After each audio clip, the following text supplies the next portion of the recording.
Hey guys, don't mind my hair, it's everywhere. That's what happens when you put it on a ponytail and it's too wet. And don't mind the whole bee looking thing. It's just really hot and sunny, so after that ferocious typhoon yesterday, today's back to sunny again, and the babies are sleeping. So cute. Oh, my baby girl has bended her. Oh, hold on.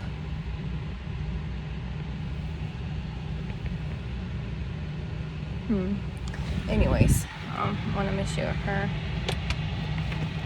head is rested.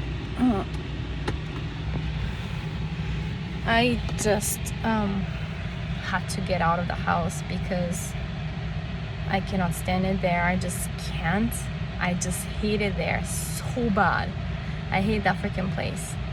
And the babies needed a nap too anyways, because they're very tired by lunch, and if they don't take a nap, they eat lunch and I sleep. But I just couldn't wait till that time, so I just went out. Yeah, I'm to the point where I'm just so sick of watching those kind of people outside, and I'm so sick of the language they speak all the time all around me. I'm just sick of all of it. Last night I was watching with the babies a movie inside. I'm saying inside because other people and family members are watching a Japanese movie elsewhere, and so it was just me and the twins, and we were watching on Netflix this I don't remember the title of the movie, but it was about it was on the kids section, so it was about this dog that was to protect CJ, and CJ was this girl that from early age she had it rough with her dad dying in a car accident. Her mom lived with the in-laws, but then eventually she moved out because she felt threatened, and that they're going after her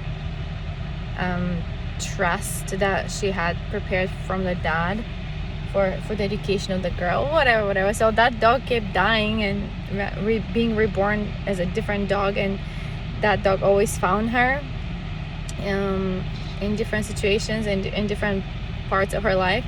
And so at the end she ended up, that her dad, before he died, the CJ's dad told her that, oh, that's Bailey, that's the dog that I told him to watch over you. And so Bailey became Molly, and then after that Max, and then it was just really, really cool movie. It brought me to tears because I could see the relationship between the grandma and the grandpa. Like, they love their granddaughter, they honor the decisions of their daughter-in-law, and they always consider her a family. But the daughter-in-law was kind of like, she wanted to have her own life, and even though it didn't turn out great, she was lost after she lost her husband and had a daughter, and the daughter turned out to be a decent girl who made some wrong choices, but the dog was there to help. So it was great to see real people, even though it's just a movie, it was real people with real feelings who know how to express their feelings and who support each other and love each other. And besides the dog was the main character, so it was really cute. It was like the whole movie was like the narrative was told by the dog, and that's me. Then I was born again as a puppy and blah blah blah. So it was really cute, but it just made me think again of how people relationships are, like how normal people support each other, and how people who love each other, they grow old together, and then they respect each other, they do nice things to each other.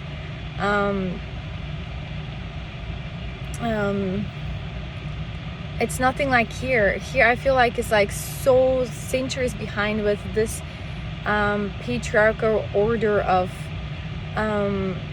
everybody worships the man, the male, and especially the seniors. They're like, I think to some extent it's okay to honor them and to respect them, but to let them pull the strings of everybody's life, I don't think that's just crooked. That's way crooked and way twisted. And there are young, talented people who would make better rulers of this country, in my opinion, than those grandpas sleeping.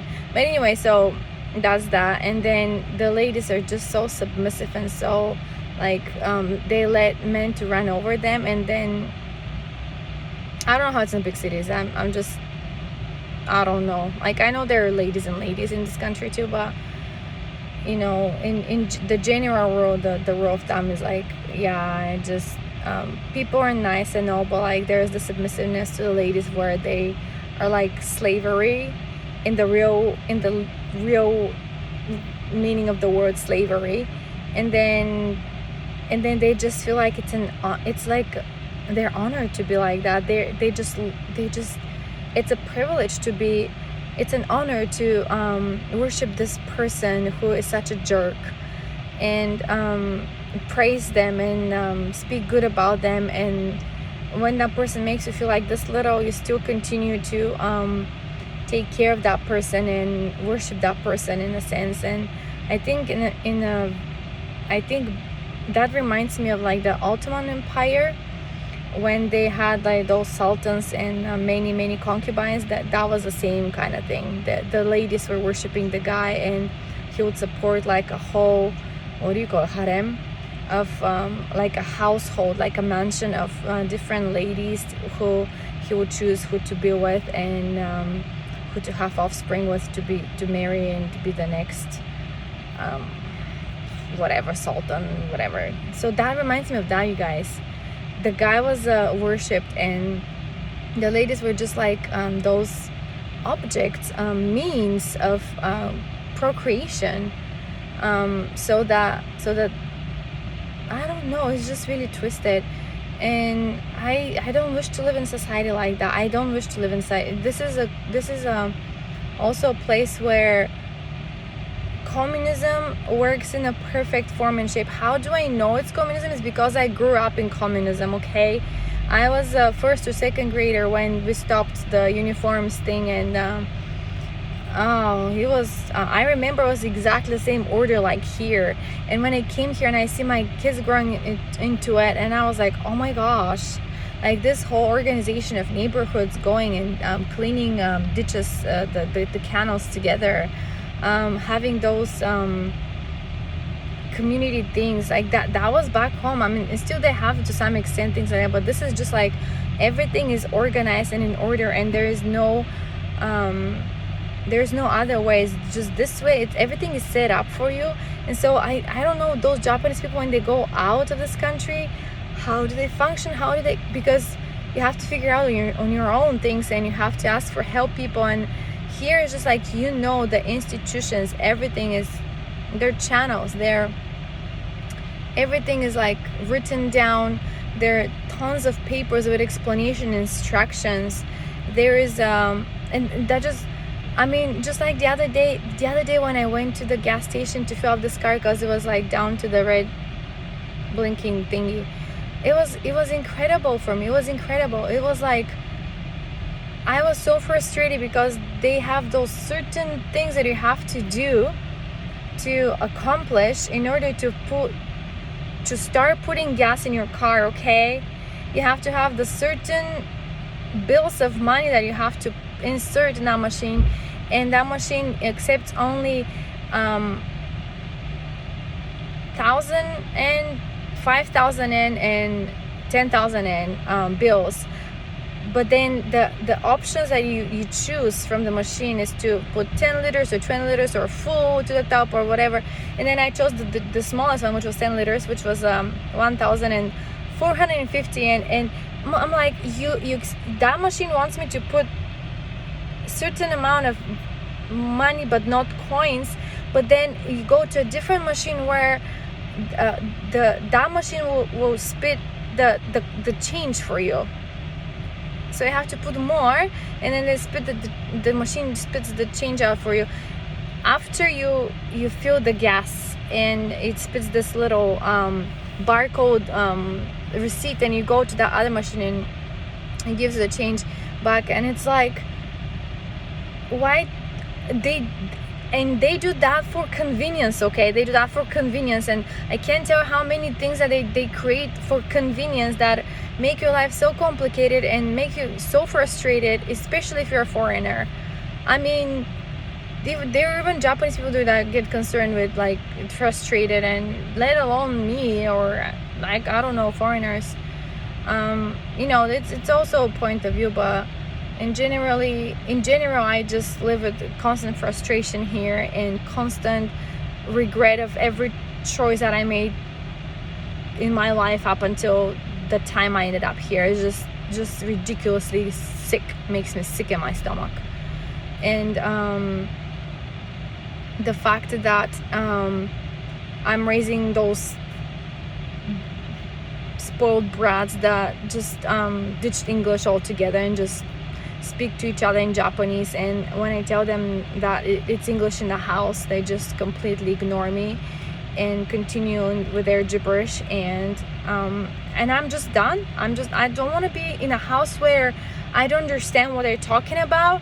I don't feel comfortable. I don't like the place. It's nothing of it. It's mine inside. Nothing I chose in the house that is mine. It's just, I mean, if a normal person is listening to me right now, they would ask me, what the heck are you still doing there? And the answer is, I don't know. And the answer is, like, I don't know how much I can handle this. And I'm to the point where it's like, seriously, it's either I get out of here alive or I'm not gonna make it. Because no matter how nice and good and polite they portray themselves, I'm telling you guys, there's just, people are people, but like, you can have only so much of living like in complete isolation. And on Sunday comes a friend. Her father was the OB doctor that delivered my first and my third, and is well known in the area. And her son was my student in elementary school. When he was in elementary school, he's not there anymore.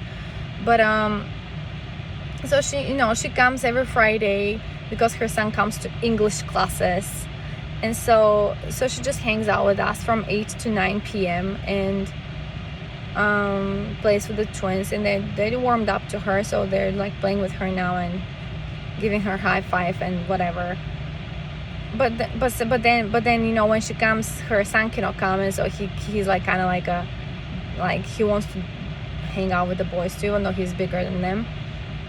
And so they came on Sunday, and I'm excited, but I'm also not, because I have to cook meals for dinner, and I have to listen to them speaking Japanese all the time, and it's not enjoyable to me. And even when she comes on Fridays, when it's just us, the twins, and I and her, it's like I still have to do so many things. She just sits down and she just stays there, and I have so many things to do. And I'm that kind of person that until I'm done with everything, I can't just sit down and chat. I don't know. And it's like there's constantly commotion there.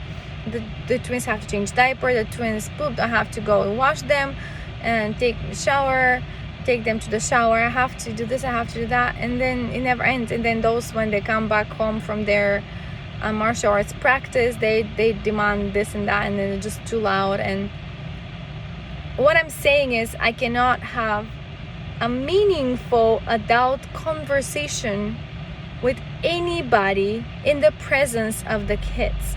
And as much as I love them, I would also love to have an adult conversation with somebody, anybody at this point, really. So there you go. I'm talking to my phone right now.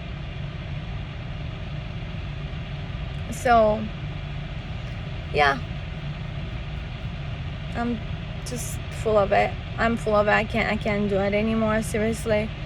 And this is like miserable time of Obon. Obon is this week of families gathering together and eating food and barbecues and doing fireworks and dressing up like with those kimono looking, what do you call it, yukata kind of like freaking clothes, and put stuff on their hairs and just look so pretty. And we husband had this summer festival, summer whatever festival event on the parking lot in front of the house, because there is plenty of space there now, especially when you take all the cars out of there. And people were selling stuff. His best friend was selling what do you call it, chicken on stick, and there were other people like doing shave ice, and we were selling cheesecake and otai. He was making otai, the Tongan drink that we love in Hawaii, with watermelon and coconut milk. And anyways, I want to keep this short, guys, because I want to still go shopping. I haven't done it yet, and the babies are napping. So, but anyway, so that was eventful. That was seeing so many people, and then I'm just sitting there with the babies on my lap, both of them, and I'm like looking at all those people chatting and here and there, and just looking happy and festive, and I just felt like, wow, it would be so nice if I had some kind of event like that back home in my country, and I'm talking to the people too, and like, just chat with ladies and their kids and families, and it will be really nice. It will feel really nice to feel alive and be surrounded by people that actually can communicate with, not always being like on the side, the observer, the one watching and looking at other people laughing and having good time together. It's just,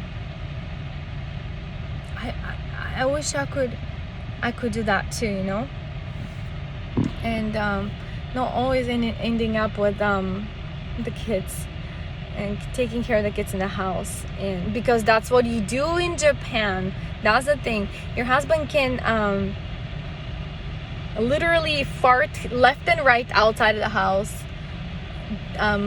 be the social butterfly that he is, and just talk to every single person out there with the baby in his hands or not. And then because you're the mom and you know the needs of the kids, and you know that by 8 p.m. they have to be showered and getting ready for sleep, drink their milk at 9 and then sleep, and you're parked down there with them on the floor, on the futons, but then he can be anywhere he wants to be.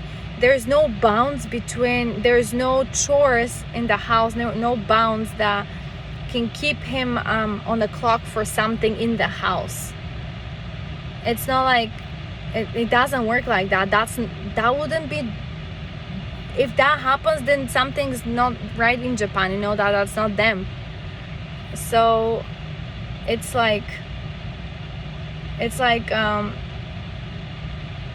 I would call it modern slavery, but I don't know if the word modern is really particularly correct in this situation, because this nation for me is like way behind with human interactions, I would say. It's like what? Are you kidding me? If that's life here, I'd rather not. I just give it up. And so yeah, anyways, I'm gonna go shopping now, get some food for the spoiled brats who don't give a crap about, and that's the other thing. It's like, you're raising people who don't give a crap about, they're okay in their mind. They can switch languages very quickly. They could be talking to me in English, and then they could talk to each other in stupid in Japanese. And I can recognize, I know that much when they speak stupid, and when there's about their games, and when there's like stupid again. So, and there's this thing, like at some point I get sick of being put in a situation where they fight with each other, and then there's like, mommy, he broke my chair on purpose, or mommy, he did this, he did that, and then I just leave everything I'm doing at that moment, no matter what it is, which is usually chores like washing dishes or whatever, and then I have to go and try to be the fair judge there, and to make sure the things that they claim are broken are actually not broken, or I hope they're not, because I cannot replace them. I don't have the means to, don't work right now. So I was really hoping the chair was not broken. Thank goodness it wasn't broken, so we just fixed it. We just had to screw it back. And when you're trying to talk to them, like reach out to get deep down, like break that wall, try to punch it hard, there's nothing I can do. There's nothing I can do talking to a person who turns his head towards the other side, so he doesn't look at me, or like they plug their ears sometimes so they don't listen to me. And it's like, you're trying to reason with them, ask them nicely, why did you do what you did? And because they're fuming inside, they have to calm down. And when here's the thing, you guys, they fight with each other, they're always on each other's throats, but then 5 minutes later, after my intervention, when I'm already so upset with them and they've been jerks towards me because I didn't do anything about the situation, I have nothing to do with it, I just tried to help and solve because they call me, 5 minutes later they're just best friends again, and they're like playing together and whatever. And I'm like, I can't stand this every day. I cannot go through this every single day, looking at their crap, listening to their crap all the time, and still be like a sane person. I don't think any mother could do that. I mean, any mother out there would relate. It would be like, oh yeah, I take an hour or two every day. I just leave him to husband, and I go for ice cream with a friend or something. Yeah, good for you. Good on you. Seriously, that's good. Except you have a good husband that you can trust, or whatever, and you have a good friend to go to ice cream with. I don't. I don't. I'm on my own with my 5 kids from the morning to the evening, on the holidays, those summer vacations and stuff, and then I don't have a friend to share an ice cream with. So that's that. All right, I'm out.